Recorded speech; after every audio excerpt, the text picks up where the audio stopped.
তীব্র তাপদাহে অতিষ্ঠ জনজীবন। ঢাকা সহ দেশের 4 অঞ্চলে 60 কিলোমিটার বেগে ঝড়ের আভাস দিয়েছে আবহাওয়া অধিদপ্তর। কুমিল্লার দাউদকান্দিতে বাস চাপা 4 জন নিহত। জামালপুরে ট্রাক ও সিএনজির মুখোমুখি সংঘর্ষে শিশুর মৃত্যু, আহত 3।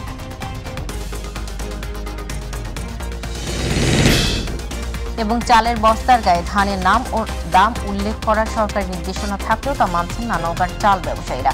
আগের দামই বিক্রি হচ্ছে চাল।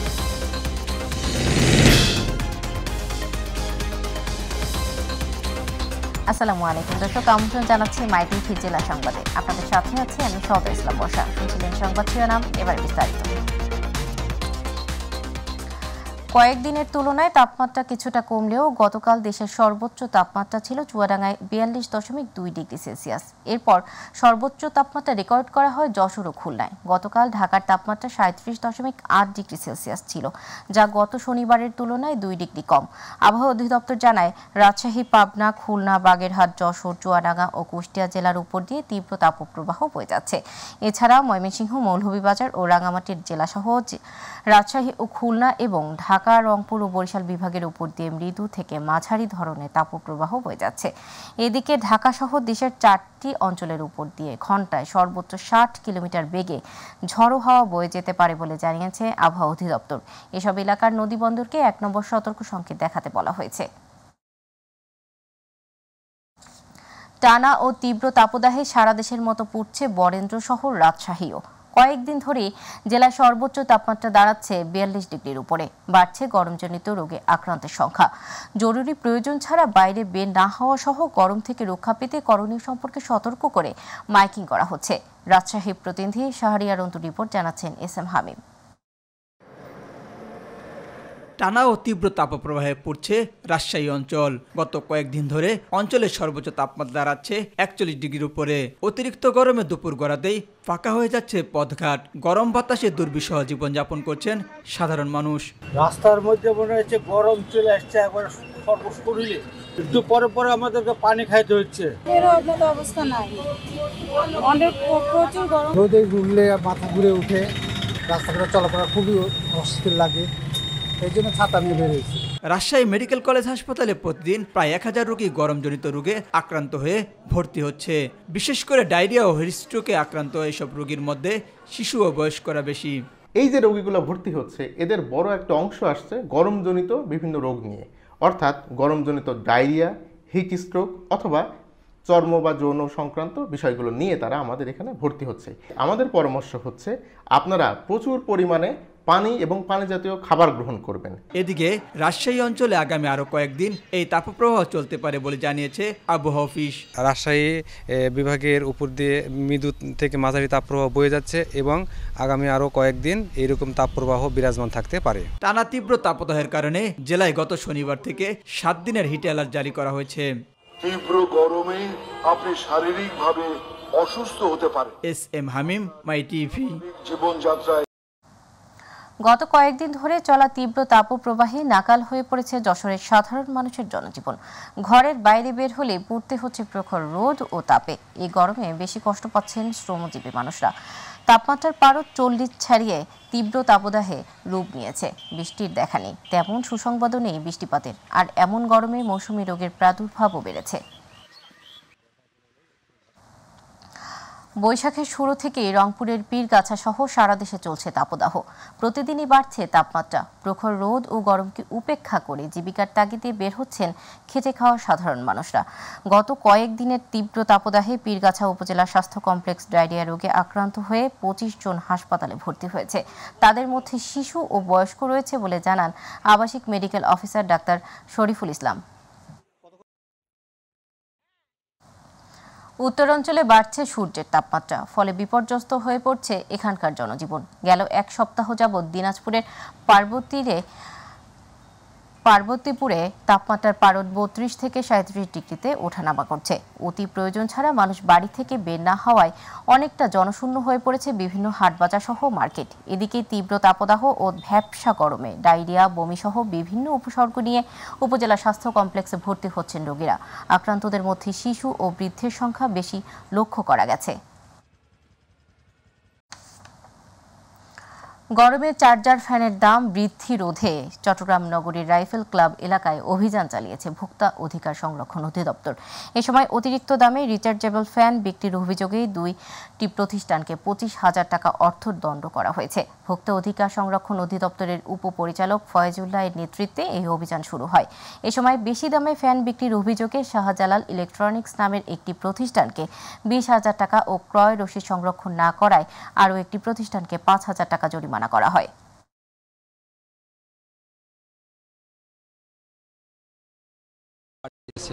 মার্চ মাসে 4 ধাপে তারা দাম বাড়িয়েছে। বর্তমানে 5,000 টাকাও যে ফ্যানটা বিক্রি করতেন সেই ফ্যানটা বর্তমানে 6,100 টাকাও বিক্রি করছে। তো ওনারা কিন্তু আবার এখানে পাইকারি বিক্রেতাও।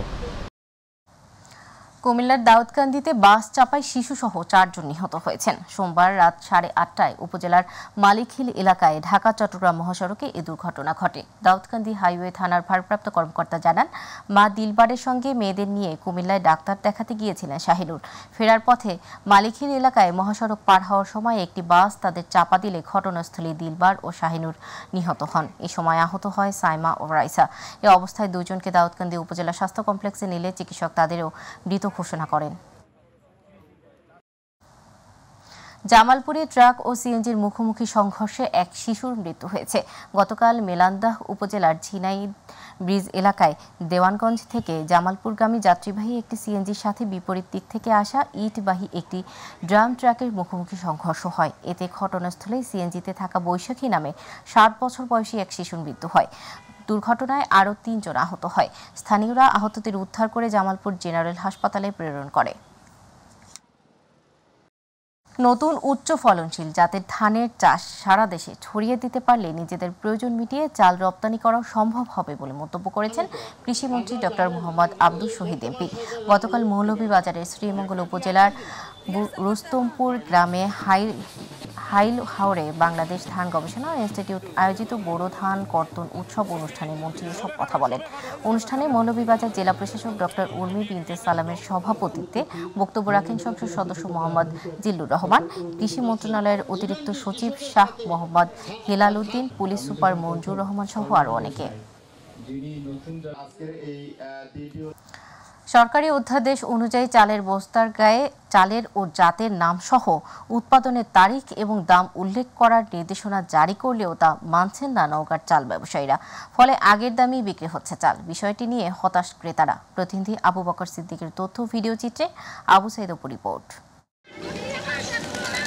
পহেলা বৈশাখ থেকে সরকারি অধ্যাদেশ অনুযায়ী চালের বস্তার গায়ে চালের ও জাতের নামসহ উৎপাদনের তারিখ এবং বস্তার দর উল্লেখ করার জরুরি নির্দেশনা থাকলেও তা কোনোভাবেই মানছেন না নওগাঁর চাল ব্যবসায়ীরা। এর ফলে সেই পূর্বের দামে বহাল রেখেছেন চালের দাম। তবে এর কারণ হিসেবে উল্লেখ করেন প্রতিটি মিল মালিকরা প্রয়োজন অনুসারে একসাথে লক্ষাধিক বস্তা নেয় এখনও লক্ষ লক্ষ বস্তা মজুদ আছে। ফলে সরকারের আরোপিত এই অধ্যাদেশ মানা হচ্ছে না। আমরা কাস্টমার গ্রাহকের সঙ্গে বেশি কথা বলতে পারবো না, আমরা 40-50 টাকা লাভ করে বিক্রি করতে পারবো এই আশা করছি। এ প্রসঙ্গে চাল ব্যবসায়ীরা কি বলছেন? বেশ কয়েকদিন পূর্বে জেলা প্রশাসক মহোদয়ের সঙ্গে আমাদের এই সরকারের যে নির্দেশনা, সেই নির্দেশনা নিয়ে বিস্তারিত আলাপ আলোচনা হয়েছে।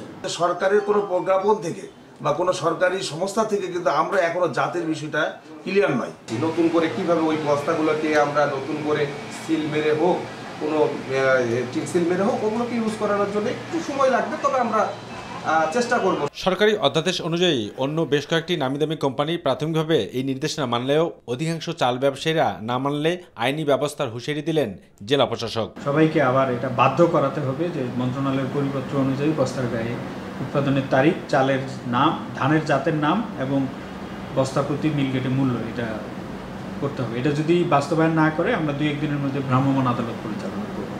তবে দ্রুততম সময়ের মধ্যে সরকারের এই নির্দেশনা বাস্তবায়ন হবে এমনটাই প্রত্যাশা ভোক্তাদের। অবু সাইদ অপু, মাই টিভি।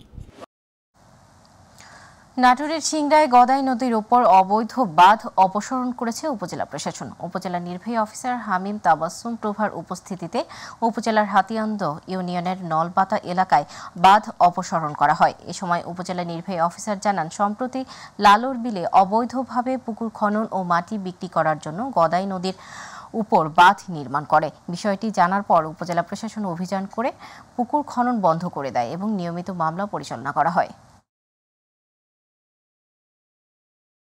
জেলা প্রশাসক স্যারের কাছে একটি লিখিত অভিযোগ দায়ের করেন, সেটির অনুলিপি পেয়েই আমি সাথে সাথে তাদেরকে নোটিশ করি যারা এই কাজটি করেছে, এবং তাদেরকে বলেছিলাম যে বিনা ব্যর্থতায় 24 ঘন্টার মধ্যে যেন তারা বাঁধটি অপসারণ করে।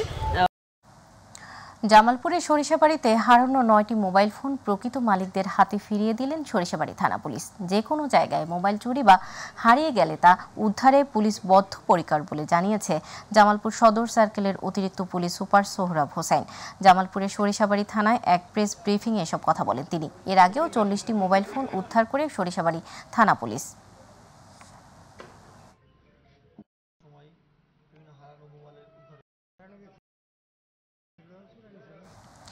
বরিশালের গৌরনদীতে চেক জালিয়াতি সহ 4 মামলায় বিভিন্ন মেয়াদে সাজাপ্রাপ্ত পলাতক আসামি দীনবন্ধু বিশ্বাসকে ঢাকার দক্ষিণ কেরানীগঞ্জ এলাকা থেকে গ্রেপ্তার করেছে গৌরনদী মডেল থানা পুলিশ। মডেল থানার ওসি আনোয়ার হোসেন জানান, গোপন সংবাদের ভিত্তিতে গতকাল ঢাকা জেলার দক্ষিণ কেরানীগঞ্জ এলাকায় অভিযান চালিয়ে দীনবন্ধু বিশ্বাসকে গ্রেপ্তার করা হয়।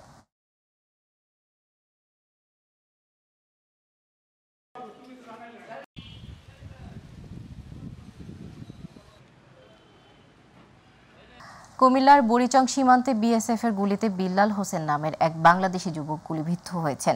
সোমবার রাতে বুড়িচং উপজেলার রাজাপুর ইউনিয়নের চরনল সীমান্তে এ ঘটনা ঘটে। স্থানীয়রা জানান, গত রাত 9:30টার দিকে তেঁতুলতলা সীমান্ত দিয়ে আসা চিনি নামানোর সময় বিএসএফের সদস্যরা তাকে লক্ষ্য করে গুলি চালায়। এতে সে গুরুতর আহত হয়। স্থানীয়রা তাকে উদ্ধার করে কুমিল্লা মেডিকেল কলেজ হাসপাতালে জরুরি বিভাগে নেওয়া হলে কর্তব্যরত চিকিৎসক উন্নত চিকিৎসার জন্য ঢাকা মেডিকেল কলেজ হাসপাতালে পাঠায়। চট্টগ্রামের শাহ আমানত আন্তর্জাতিক বিমানবন্দর থেকে 1 কেজি সোনাসহ 3 যাত্রীকে আটক করা হয়েছে। জাতীয় নিরাপত্তা গোয়েন্দা ও কাস্টমস ইন্টেলিজেন্স অ্যান্ড ইনভেস্টিগেশন ডিপার্টমেন্টের সদস্যরা যৌথ অভিযান চালিয়ে তাদের আটক করে। সোনা উদ্ধার ও 3 জনকে আটকের বিষয়টি নিশ্চিত করেছেন চট্টগ্রাম বিমানবন্দরের পরিচালক গ্রুপ ক্যাপ্টেন তসলিম আহমেদ। আটকদের পুলিশের কাছে সোপর্দ করা হয়। গাজীপুর সদর উপজেলার ভবানীপুর এলাকায় 4টি রিসোর্টে অভিযান চালিয়ে বন্যপ্রাণী ব্যবস্থাপনা ও প্রকৃতি সংরক্ষণ বিভাগের কর্মকর্তারা। এই অভিযানে সংরক্ষিত বনের জমি উদ্ধার করেছে বন বিভাগ। এ সময় Rajendra eco resort, Max Valley resort, Greentech resort ও অনন্ত ভবন রিসোর্টে দিনভর অভিযান চালিয়ে মোট 2 একর 97% বনের জমি উদ্ধার করে বন বিভাগ। এ সময় ভ্রাম্যমাণ আদালত পরিচালনা করেন গাজীপুর সদর উপজেলা সহকারী কমিশনার ভূমি ও নির্বাহী ম্যাজিস্ট্রেট রাফে মোহাম্মদ ছড়া।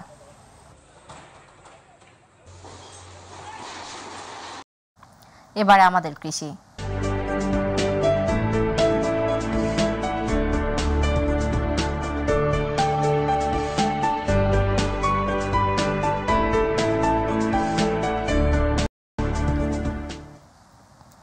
বরিশালের গৌরনদী উপজেলার পিঙ্গলাকাঠি মিশনপাড়ার হীরা ধানের মেঘা মাঠ দিবস অনুষ্ঠিত হয়েছে। স্থানীয় কৃষক আব্দুল আজিজ মৃধার সভাপতিত্বে আলোচনা সভায় প্রধান অতিথি ছিলেন জোনাল ম্যানেজার কৃষিবিদ মশিউর রহমান। বিশেষ অতিথি ছিলেন উপজেলা উপসহকারী কৃষি কর্মকর্তা অনিতা মজুমদার। কৃষিবিদ আসাদুল আলমের সঞ্চালনায় অন্যান্যদের মধ্যে বক্তব্য রাখেন দুলাল রায়, কৃষক শওকত আকন। কুষ্টিয়ার কুমারখালীর বাগচি সাতপাখিয়া গ্রামে শত্রুতার জেরে পানির বরজে আগুন লাগিয়ে দেবার অভিযোগ উঠেছে। গতকাল জগন্নাথপুর ইউনিয়নের বাগচি সাতপাখিয়া গোরস্থান সংলগ্ন এলাকায় আব্দুল মান্নান ও আব্দুল হান্নানের পানির বরজে এই ঘটনা ঘটে। কুমারখালী থানার ভারপ্রাপ্ত কর্মকর্তা আকিবুর ইসলাম জানান, লিখিত অভিযোগ করা হয়েছে, দ্রুত প্রয়োজনীয় ব্যবস্থা গ্রহণ করা হবে। ভোলার চরফ্যাশনে মুজিবনগর ইউনিয়নে ক্রিকেট খেলাকে কেন্দ্র করে সুজন নামে এক যুবককে ব্যাট দিয়ে পিটিয়ে হত্যার অভিযোগ উঠেছে। ঘটনার একদিন পর থানায় মামলা করার 6 দিন পেরিয়ে গেলেও এখনও কেউ গ্রেপ্তার হয়নি। হত্যাকারীদের গ্রেপ্তারের পাশাপাশি দৃষ্টান্তমূলক শাস্তির দাবিতে মানববন্ধন করেছে পরিবারসহ এলাকাবাসী। এই ঘটনায় সুজনের পিতা শাহ আলম মাতব্বর বাদী হয়ে 7 জনকে আসামি করে চরফ্যাশন উপজেলার দুলারহাট থানায় একটি মামলা দায়ের করেন। বরিশাল নগরের ২৪ নং ওয়ার্ডের দক্ষিণ রূপাতলী মান্নান খান সড়ক দিয়ে ওই এলাকার স্থানীয়রা যাতায়াত করে। অভিযোগ উঠেছে, রাতের রাস্তার দুপাশ বন্ধ করে একদিকে লোহার গেট, অন্যদিকে টিনের বেড়া লাগিয়ে দিয়েছে স্থানীয় প্রভাবশালীরা। এতে বিপাকে পড়েছে স্থানীয় বাসিন্দা সহ স্কুল, কলেজ, মাদ্রাসাগামী শিক্ষার্থীরা। সিটি কর্পোরেশনের রাস্তা খুলে দিতে একাধিকবার নোটিশ করলেও তা কার্যকর হয়নি বলে জানান ভুক্তভোগীরা। বিষয়টি নিয়ে দ্রুত ব্যবস্থা নেওয়ার আশ্বাস দিয়েছেন বিএমপি কমিশনার জিহাদুল কবির।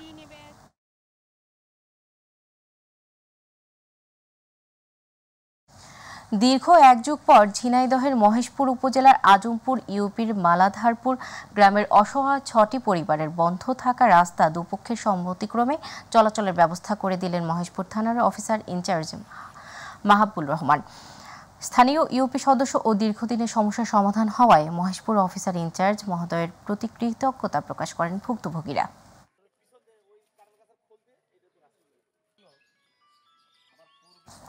লক্ষ্মীপুরে জেলা প্রশাসনের আয়োজনে সর্বজনীন পেনশন স্কিম বিষয়ক অবহিতকরণ ও মতবিনিময় সভা অনুষ্ঠিত হয়েছে। গতকাল সদর উপজেলা পরিষদ মিলনায়তনে অতিরিক্ত জেলা প্রশাসক মেহের নিগারের সভাপতিত্বে এই মতবিনিময় সভায় প্রধান অতিথি ছিলেন জেলা প্রশাসক সুরাইয়া জাহান। উপস্থিত ছিলেন জেলা প্রশাসনের কর্মকর্তা, জেলার ইউপি চেয়ারম্যান, ইউপি সচিব সহ বিশিষ্টজনেরা।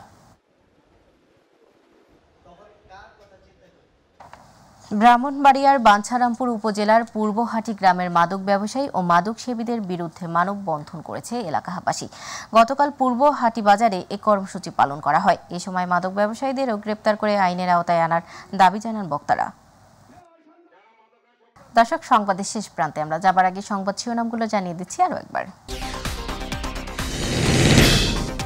তীব্র তাপদাহে অতিষ্ঠ জনজীবন। ঢাকা সহ দেশের 4 অঞ্চলে 60 কিলোমিটার বেগে ঝড়ের আভাস দিয়েছে আবহাওয়া অধিদপ্তর।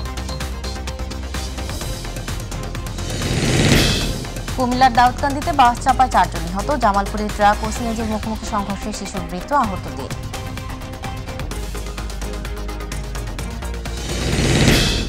এবং চালের বস্তার গায়ে ধানের নাম ও দাম উল্লেখ করার সরকারি নির্দেশনা থাকলেও তা মানছেন না নওগাঁর চাল ব্যবসায়ীরা। আগের দামে বিক্রি হচ্ছে চাল।